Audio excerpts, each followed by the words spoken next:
এ আমার কত বড় সৌভাগ্য। এসো এসো এসো। তোমার সাহস দেখে আমার অবাক লাগছে বিলাস দত্ত।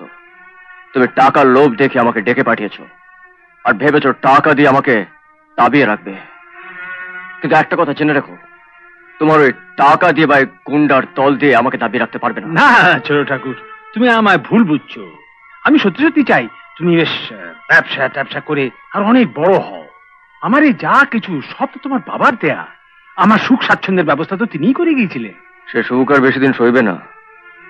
ভুলে যাও না, যে বাড়িতে দাঁড়িয়ে তুমি কথা বলছো সেই বাড়িটা কিন্তু আমার বাবার।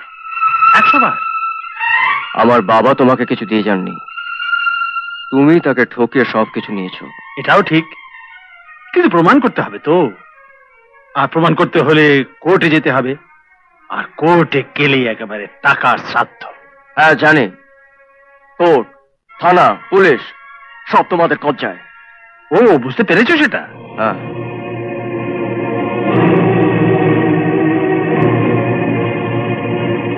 কোর্টে আমি যাব না, কিন্তু এই হাত দুটোকে তুমি চিনে রাখো।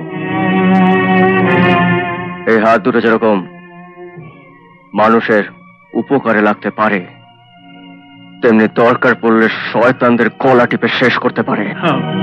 কিন্তু তার আগে নিজের আখেরটা গুছিয়ে নাও ছোট ঠাকুর। আমি সত্যি তোমার ভবিষ্যৎটা উজ্জ্বল করে দিতে চাই।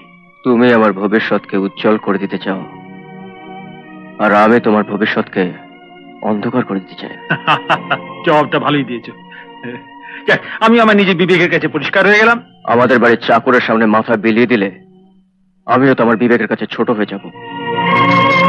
কেন? রাগলে তোমাকে ঠিক তোমার বাবার মতন দেখায়। অবশ্য সেটা খুব খারাপ জিনিস। রাগ হচ্ছে চন্ডাল। আমি কখনো রাগি না।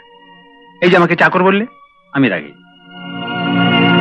তা চাকরের বাড়িতে একটু মিষ্টি চা বুঝবে না, ওটা তুমি খাও। বুঝবে না? আমি খাবো? খেলাম তো, তোমাদের সম্পত্তি খেয়েছি, এবার তোমাকে খাবো।